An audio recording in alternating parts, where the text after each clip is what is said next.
कीर्तन या शब्दाचा उच्चार जरी केला तरी टाळ मृदुंगाच्या घोषात 20-25 साथीदारांसोबत भारावलेल्या स्वरात कीर्तन करणारे कीर्तनकार डोळ्यासमोर उभे राहतात. एक भक्तिमय, संगीतमय आणि मंगलमय वातावरणाची अनुभूती येते. काव्य, संगीत, अभिनय, क्वचित नृत्य यांचा एक अप्रतिम समन्वय म्हणजे कीर्तन. भारतातल्या सर्व प्रदेशात, सर्व भाषेत आणि सर्व संप्रदायात कीर्तन हा प्रकार आढळतो. महाराष्ट्राच्या परंपरेत मात्र कीर्तनाला अत्यंत महत्त्वाचं स्थान आहे, कारण महाराष्ट्राला संतांची भूमी म्हणून ओळखलं जातं. एकपात्री निवेदनातून श्रोत्यांना ईश्वराच्या भक्तीमध्ये रममाण करणे हा कीर्तनाचा उद्देश आहे. भगवंतांचे आणि थोर विभूतींचे गुणगायन करणारा, तसेच त्यांच्या पराक्रमाचे वर्णन करणारा एक प्राचीन कलाप्रकार म्हणजे कीर्तन.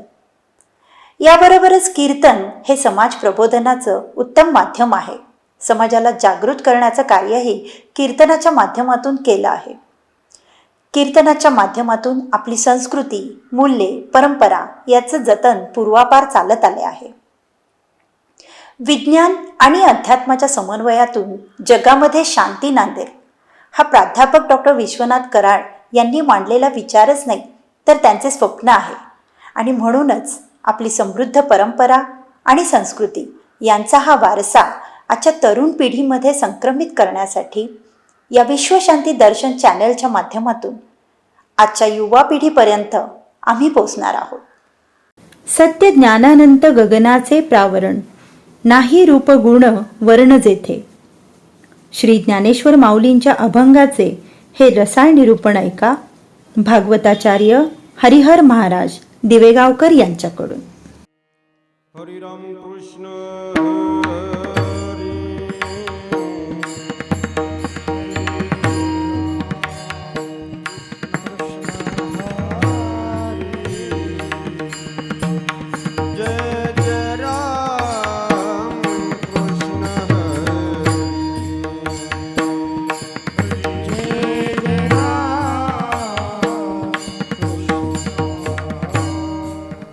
ज्यावेळेस संतांनी पाहिलं तेव्हा त्यांना विचारलं तुकोबारांना, महाराज तुम्ही देव पाहिला?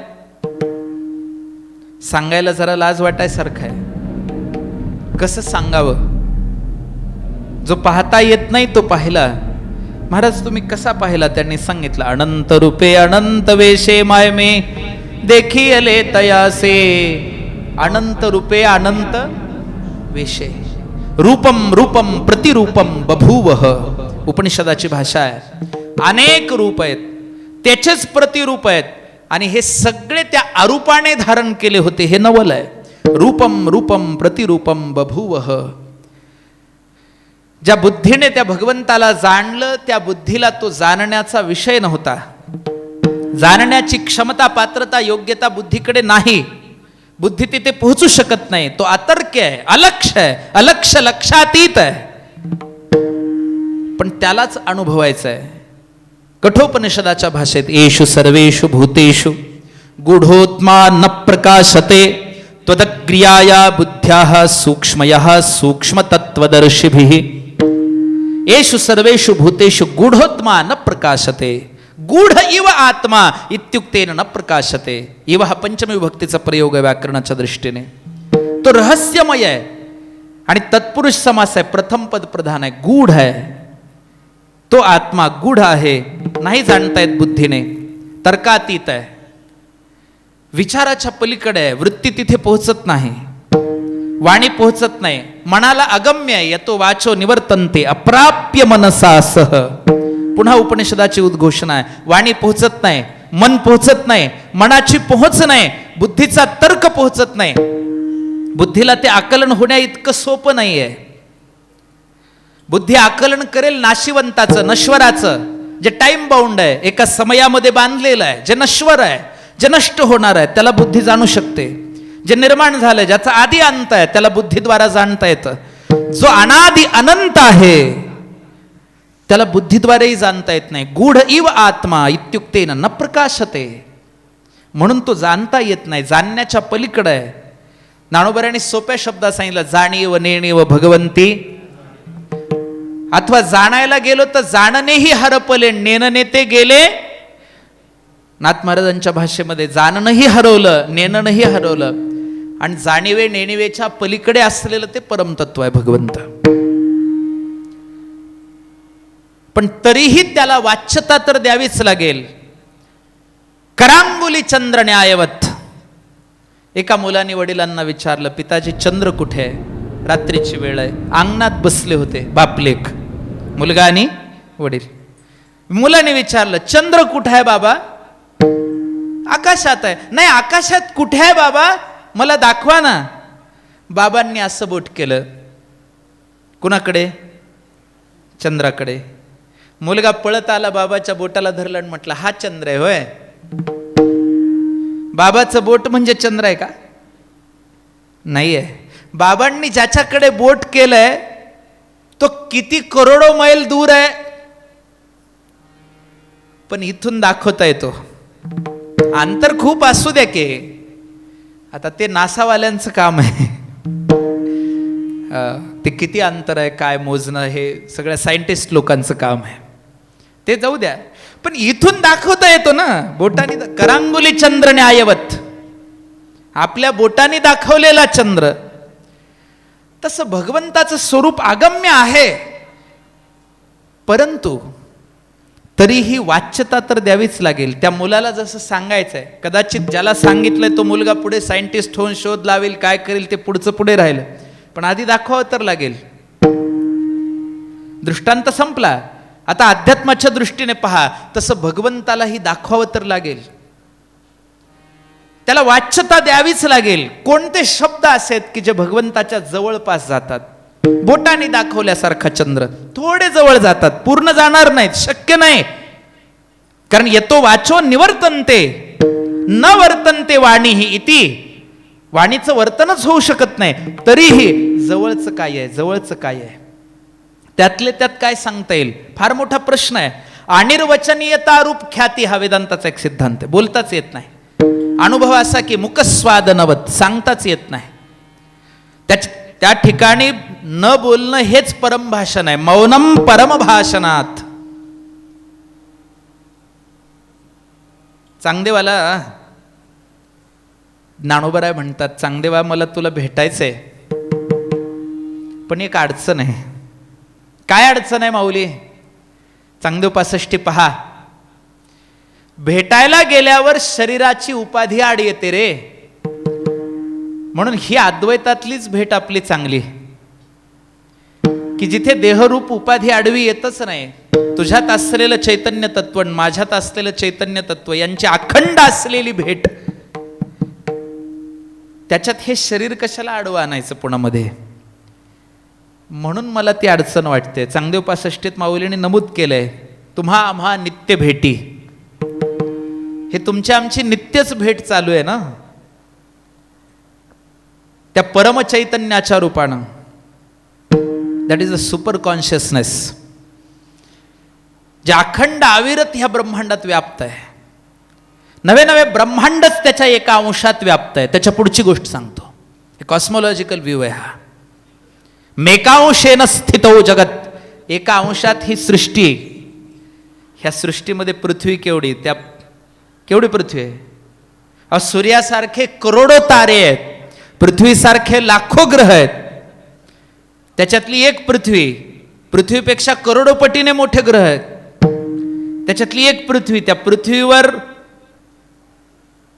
हे जग केवढं मोठं, त्या जगात आपला देश, त्याच्यात आपला महाराष्ट्र, त्याच्यात आपण नाही, त्याच्यात आपण कुठले, याच्यातही 12 कोटी संख्या झाली आपली. त्या 12 कोटीतले आपण एक छोटेसे. किती फूट आहेत आपण? 5.5 6 ज्याच्या त्याच्या पद्धतीने, है की नाही? 2.25 बाय माऊलीच्या शब्दामध्ये हे औट हात मोटके. 3.5 हात आपल्या आपल्या हाताने असे मोजून बघायचे. आपल्या हाताने बरं, दुसऱ्याने मोजायचे नाही, कमी जास्त भरतं. कसं माऊलींना जमलं माहित नाही. खरंच हो, महाविष्णूचा उगीच काय ते, उगीच काय तर्क लावा. हे औट हात मोटके एवढेसे आपण, ह्याच्यातही आपली सगळी बुद्धी थोडी आहे, आपली बुद्धी छोटीशी. विचार करण्याचा वरचा मजलाच की हो, बाकीचे खाली काय. बुद्धी कुठं आहे? हा, तिन्ही मजल्यात आहे का? एकच? काय बुद्धी काय घोट्यात राहते का? गुडघ्यात नाही का? नाही राहत. कुठे राहते? संतांचं पहा काय वर्णन आहे. जे ऐकून आहे ते कानच टाळतात, जे पाहून आहे ते डोळेच टाळतात, जो विचार करायचा नाही ती वृत्तीच उद्भवत नाही. नायकावते कानची वाळी, न पहावे ते दिठीची वाळी. हे दृष्टीनेच टाळून टाकायचं, जे पाहायचं नाही ते. कानांनाच अहो सर्वेंद्रिय गुणा काय झालंय, ह्या सर्व इंद्रियात ज्ञानाचा प्रकाश फाकला आणि म्हणून ते चालते ज्ञानाचे बिंबतयाचे अवयव हे सुखाचे कोंब एर माणूसपण हे भांब लौकिक भागू. ज्ञानोबरांची भाषा आहे. उगीच ते सुखाचे कोंब होत नसतात, उगीच ते ज्ञानाचे बिंब होत नाहीत. सगळ्या इंद्रियात ज्ञानाचा प्रकाश उत्पन्न झालाय. इंद्रियात, इंद्रिय ही प्राकृतिक गोष्ट आहे आणि याच्यात अनश्वर ज्ञान प्रगटलं. ज्या भगवंताच्या अनुभूतीने हे सगळं घडतं. मग काय आहे जवळचं त्याच्या भगवंताच्या? एक शब्द सांगता येईल का? 2 शब्द सांगता येईल का? मौलीने सांगितलं एवढा कंजूस मी नाही, मी तुम्हाला 3 शब्द सांगतो. 1 कशाला, 2 कशाला, थोडं मोठं मन करतो. अजून सांगता येतील 3 शब्द सांगतो. पुढेही उपमा देता येईल पण फार जवळचे. वेदांतात तसं सूत्रच आहे, सत्यम ज्ञानम अनंतम ब्रह्म. ते ब्रह्म कसं आहे? ब्रह्म शब्दामध्ये बृंहती वर्धने हा धातू आहे. वर्धने नाम जे नित्य वृद्धिमान आहे आणि बृहती नाम यस्य बृहदाकारम विवर्धयन्ते. जे इतकं बृहत आहे, इतकं मोठं आहे, इतकं मोठं आहे, इतकं मोठं आहे. महतो महियान, मोठ्यातल्या मोठ्यातल्या मोठ्यापेक्षाही मोठं. आपण विचार नाही करू शकत एवढं, वृत्ती नाही जाऊ शकत, आपली कल्पना शक्ती नाही पोचू शकत. किती मोठं माहित नाही, कशानेच मोजता येत नाही. अमित आहे ते, अमित. मिती नाही, इन्फिनिटी, इन्फिनाइट आहे. जेवढं मोजायला जाल कमी पडतं, आकडे संपतात. बर, ते ब्रह्म आहे पण कसं आहे? सत्यम ज्ञानम अनंतम. ते सत्य आहे, ते ज्ञान आहे आणि ते अनंत आहे. भगवंत, भगवंत काय आहे? सत्य भगवंत आहे, ज्ञान भगवंत आहे, अनंत स्वरूपता भगवंत आहे. किंवा भगवंत सत्य आहे, भगवंत ज्ञान आहे, भगवंत अनंत आहे. आता जरा पुढे जाऊ चला. सत्य काय आहे? परम सत्य काय आहे? What is ultimate truth? परम सत्य काय आहे? सत्य म्हणजे काय? आपल्याला खोटं म्हणजे काय हे माहित आहे, पण खरं म्हणजे काय हे जरा अवघड आहे. एक दृष्टांत सांगतो म्हणजे लक्षात येईल मला काय विषय मांडायचा आहे. महाभारतातला प्रसंग आहे. भीष्माचार्य तरुण आहेत. कालावधी समजून घ्या. तुमचे तुम्ही अटेनमेंट करा टायमिंगची बरं का. भीष्माचार्य तरुण आहेत पण इतकेही नाही की सगळे केस काळे असतील त्यांच्या डोक्याचे. जरा काव्यात्मक होईल बोलणं, पण महाभारत म्हटल्यावर ते होतच आहे. शेवटी ते काव्यच आहे, महाकाव्य आहे. इतकेही तरुण नव्हते की सगळे केस काळे होते आणि अजून एवढंही वार्धक्य आलं नव्हतं की ढगांचा रंग त्यांच्या केसांना आला होता. आता 2 अर्थाने बोललो. चला पुढे. फार मोठी जिम्मेदारी खांद्यावर होती भारताच्या साम्राज्याची, परंतु आपल्या सावत्र आईची 2 मुलं मृत्यू पावल्याने जबाबदारी होती सगळं सांभाळायची.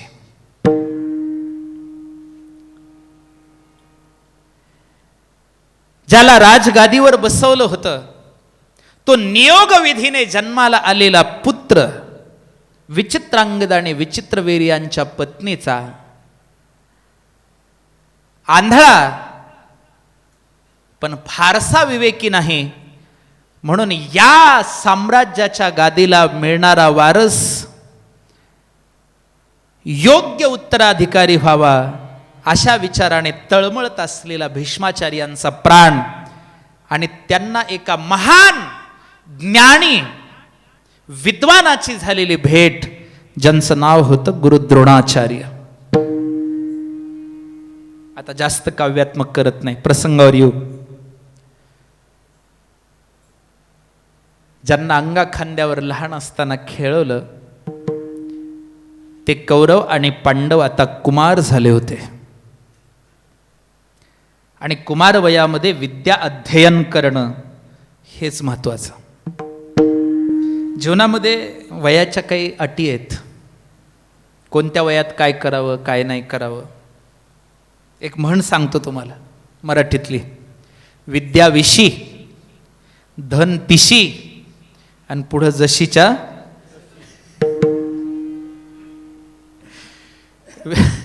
विद्या 20 वर्षापर्यंत येते, पुढे येत नाही असं नाही, पण जास्त येते. धन मिळवायचा मार्ग 30 वर्षापर्यंत मिळून जात जावा, उग यशबार होतपर्यंत काहीतरी मार्गाला लागावं ना, कुठेतरी मिळवायला. सुरू छोटं होईल मोठं होईल काहीतरी, 30 वर्षापर्यंत काहीतरी कामधंदा शेतात कर, पण कर, सुरू कर. कुमार वयातली ती बालक विद्या अध्ययनासाठी गुरु द्रोणाचार्यांकडे येत आहेत. सगळ्यांची संख्या 105, 100 कौरव आणि पांडव किती. पहिल्यापासून चांगल्यांची संख्या कमी हो, काय काय नाही. कसं होतंय की बहुमतावर जर आजच्या लोकशाहीप्रमाणे म्हणलं तर हारायचंच काम आहे की हो. पण सगळ्या गोष्टी बहुमताने होत नसतात. There is veto power also. काही गोष्टीला विशेषाधिकार, प्रिव्हिलेजेस आहेत.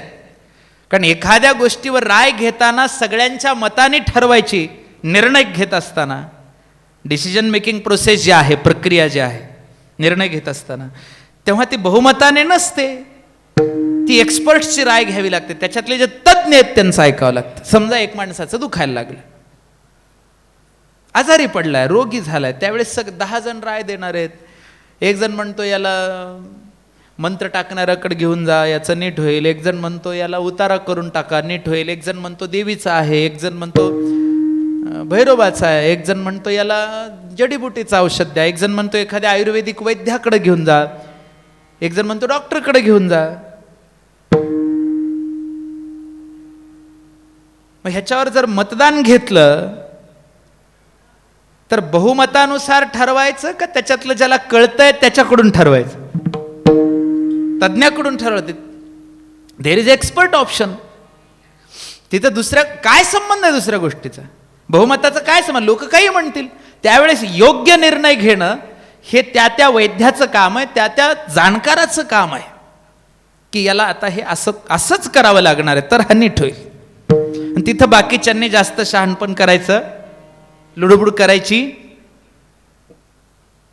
तसं काही गोष्टीला नुसतं संख्येवर नसतं हो, नुसतं संख्येवर नसतं. आणि एक सांगतो, बहुसंख्येनं बलत्वम, पण बहुसंख्येने निर्माण झालेलं बळ जर चुकीच्या दिशेला वापरल्या गेलं तर काय उपयोगाचं आहे.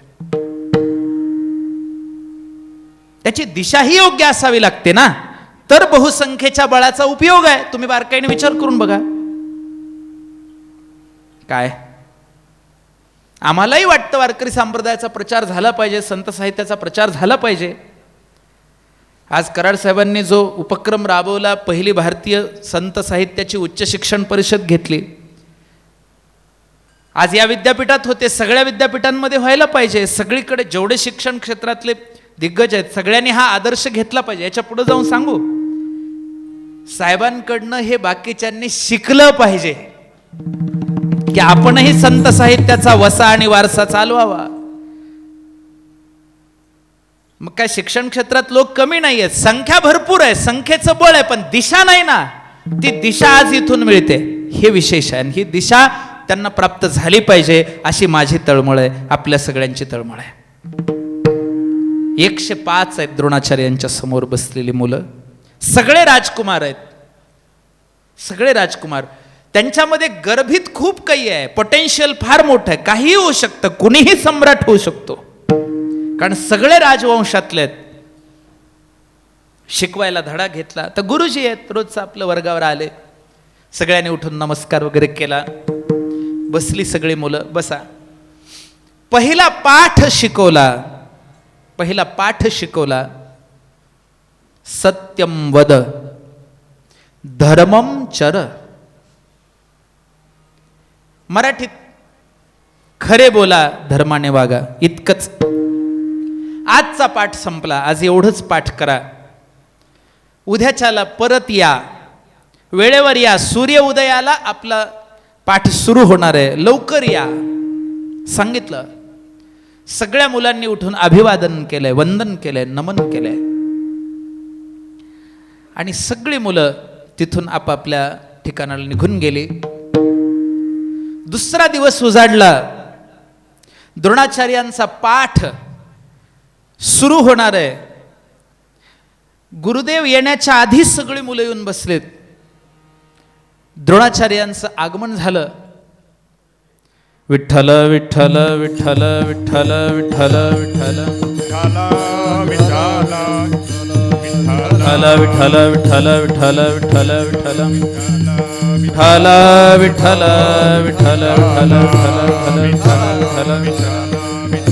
विठ्ठल विठ्ठल विठ्ठल विठ्ठल विठ्ठल. हो. द्रोणाचार्य वर्गावर आले, विद्यार्थी बसलेले आहेत. सगळ्या विद्यार्थ्यांना प्रश्न केला द्रोणाचार्यांनी. मुलांनो, जी गुरु महाराज, काल मी तुम्हाला पाठ शिकवला होता आणि सांगितलं होतं पाठ करून या. पठ्यते इति पाठः.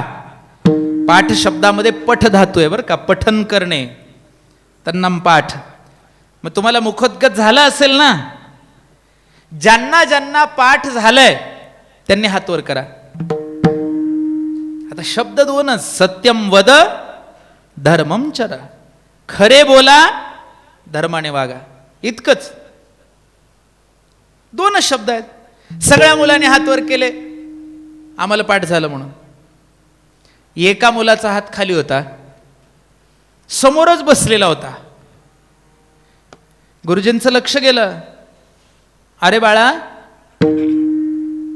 जी उठून उभा राहा. उभं राहिलं. तुला पाठ नाही झालं, एवढी स्मरणशक्ती कमी आहे तुला. अरे दोनच शब्द आहेत ना, सत्यम वद धर्मम चर. खरं बोल आणि धर्माने वाग. कसं काय पाठ झालं नाही तुला? एवढी स्मरणशक्ती कमी आहे तुझी? त्याने हात जोडले आणि सांगितलं, गुरुदेव, शब्द तर लक्षात आहेत, पण तुम्ही दिलेला पाठ इतका गहन आहे की तो पाठ मला पाठ झाला की नाही याचं उत्तर मी आज देऊ शकत नाही. ते माझ्या अंतिम श्वासालाच कळेल. सत्यम वद धर्मम चर. कारण खरं बोलणं हे आयुष्यभर लागतं, धर्माने वागणं हे आयुष्यभर लागतं. आणि म्हणून ते संत वाक्य आहे, शूर ओळखावा रणी आणि साधू ओळखावा मरणी. हे अंतिम पर्यंत जाणारी गोष्ट आहे. म्हणून सत्य हे संपणार नाही आहे. मग मिथ्या काय आहे? वेदांताचा शब्द आहे ब्रह्मसत्यम जगन मिथ्या. हा बऱ्याच माणसांना त्याच्याबद्दल थोडी गफलत आहे. मिथ्या म्हणजे खोटं नाही, खोटं वेगळं, त्याला असत्यम म्हणता येईल. मिथ्या ही वेगळी गोष्ट आहे. सत्याच्या आश्रयाने आश्रित राहून कल्पित सत्यत्वाचा भ्रम निर्माण होतो, त्याला मिथ्या म्हणतात. पहा, आणि कोणतंही असत्य किंवा मिथ्यात्व दोन्हीही हे सत्याच्या आश्रयानेच राहतं. जसं मृगजळ ही कल्पना, सत्य नाही, आणता येत नाही भरून, घागरीत नाही भरून आणता येत. हरकत नाही ते. पण कुठेतरी एक मृगही खरा आहे आणि कुठेतरी एक पाणीही खरं आहे. त्या दोन्हीच्या समन्वयाने त्या मृगाची असलेली तृष्णा आणि त्या तृष्णेला अनुसरून त्याला झालेला भ्रम, त्याचं नाव मृगजळ. म्हणजे सत्याच्या आश्रयानेच ह्या कल्पना सुद्धा आहेत. म्हणून जे जे काही भ्रामक आहे त्याच्यातही एक सत्य लपलंय. या उपाधी माझी गुप्त चैतन्य असे सर्वगत. ही जड प्रकृती आम्हाला दिसते, हा जड देहही दिसतोय पंचभौतिक, पण याच्यामध्ये एक परम चैतन्य स्थित आहे. आणि जसं या देहात आहे तसं या ब्रह्मांडातही अनुगत आहे. चैतन्य असे सर्वगत कणाकणामध्ये आहे. अणोरणीयान प्रत्येक अणुअणूमध्ये आहे. त्याच्याही पेक्षा सूक्ष्म आहे, सर्वव्यापक आहे. आहे म्हणता म्हणता एवढं सांगून जातो, तेच अस्तित्व आहे, तेच एक्झिस्टन्स आहे, वेगळं नाही आहे, परम अस्तित्व आहे ते. आणि त्याच्यापासून हे सगळे आकार जन्माला येतात. एकाच माती पाणी आणि हवेपासून एक बीज वेगळा वृक्ष होतो, एक बीज वेगळा वृक्ष होतो. त्याच वृक्षाच्या काही फांद्याला फुलं येतात, काही फांद्याला फळं येतात. फुलं ही मातीतूनच जन्माला येते, फळं ही मातीतूनच जन्माला येते. हे सगळं काय आहे? हा सत्याचा आविष्कार आहे. सत्याचे अनेक रूप आहेत. रूपम रूपम प्रतिरूपम बभूव. पण सत्याचं रूप एकच, जे अपरिवर्तित आहे. प्रकृती परिवर्तनशील आहे, पण भगवंत मात्र अपरिवर्तित आहे, जे कधीही परिवर्तित होत नाही. आणि तेच परम सत्य आहे. जगातल्या गोष्टी बदलत जातात.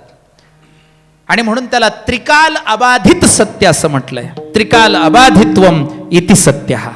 जे तिन्ही कालामध्ये बाधित होत नाही, ते जसंच्या तसं आहे. कालही, आजही, उद्याही. आपला देह सत्य आहे की मिथ्या आहे? 100 वर्षापूर्वी आपला देह होता का? आणि इथून पुढे 100 वर्षांनी राहील का?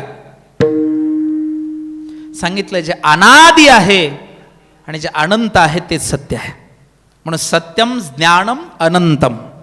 ते अनंतम म्हणण्याचं कारण आहे, ज्याचा आधी कुठून आहे नाही सांगता येत.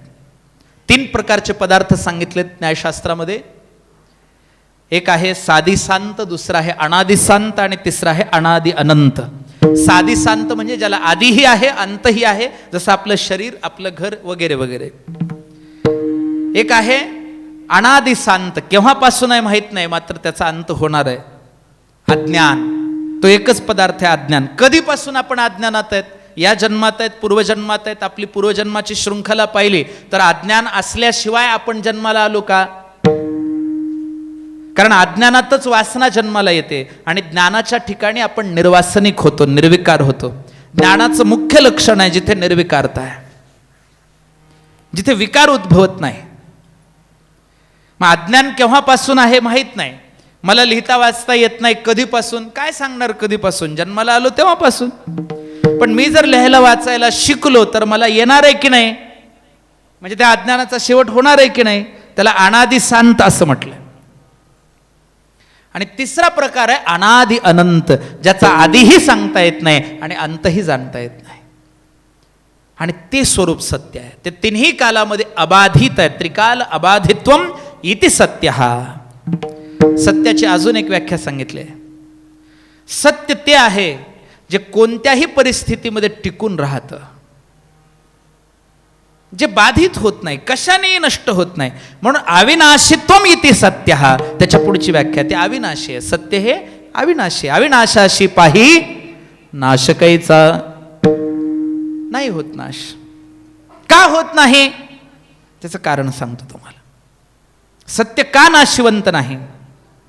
कारण जे जे नाशिवंत आहे, जे जे, हे बघा, आवरण येणं वेगळं आणि नष्ट होणं वेगळं. एक नदी आहे, नदीच्या पात्रामध्ये असलेल्या पाण्यावर, नदीच्या काठावर असलेल्या झाडांची भरपूर पानं पडल्यामुळं कधी कधी असा भ्रम होतो की नदीत पाणी नाही, सगळी झाडाची पानंच आहेत.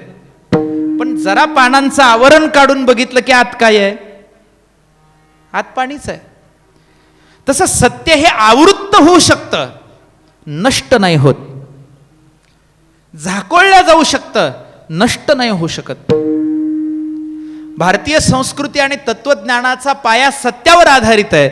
म्हणून कितीही जरी आक्रमणं झाली तरी भारतीय संस्कृती आणि भारतीय तत्वज्ञान जे टिकलं त्याचं कारण त्याचा पाया आणि त्याचा गाभा सत्य आहे.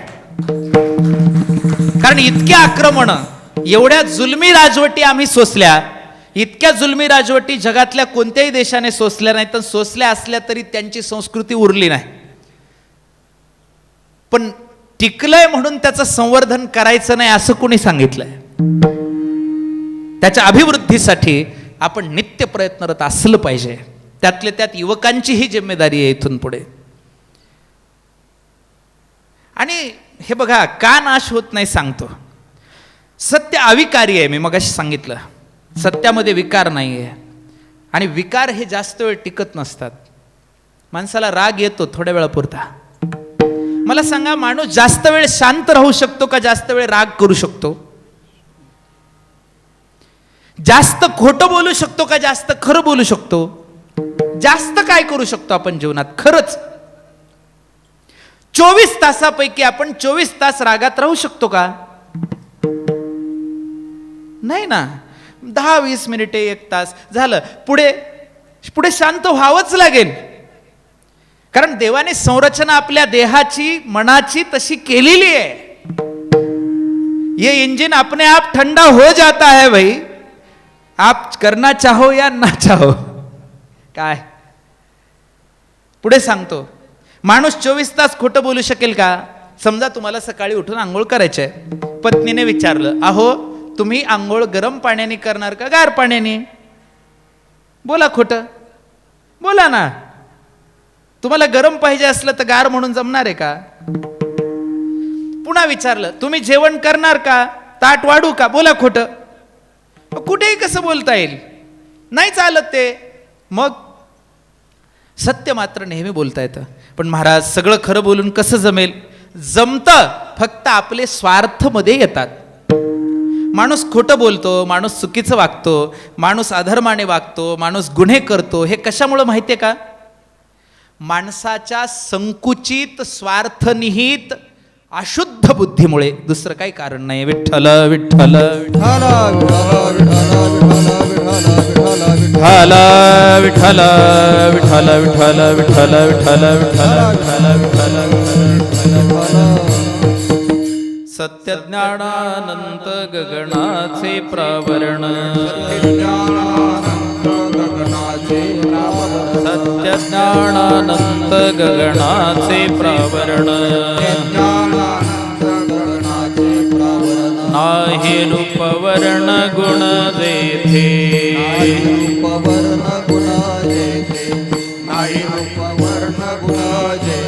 तो हरे श्री हरी पहिला डोळे भरी, तो हरे श्री हरी पहिला डोळे भरी. पाहता पाहणी दुरी सारुणिया,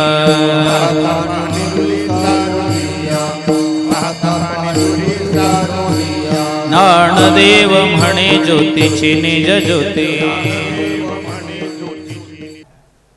कशाने झाकलं जातं सत्य? अज्ञानाने. मग मला सांगा, ज्ञान जर अज्ञानाने झाकल्या जात असेल तर ज्ञान मोठं का अज्ञान मोठं? कारण जी मोठी गोष्ट आहे ती लहानाला झाकते. हा व्यवहारातला नियम आहे. जसं 5 फुटाच्या माणसाला झाकायचं असेल तर कपडा किती लागतो? 5 पेक्षा अधिकच की, 7, 6, 8 जे असेल ते. बरोबर आहे की नाही? मग कपडा मोठा झाला ना माणसापेक्षा आकाराने. तसा अज्ञानाचा आकार मोठा पाहिजे जर ज्ञान झाकत असेल तर. हा झाला एक दृष्टांत. पण त्याला तुम्ही दुसऱ्या दृष्टांताने बघा. सूर्य मोठा की ढग मोठा?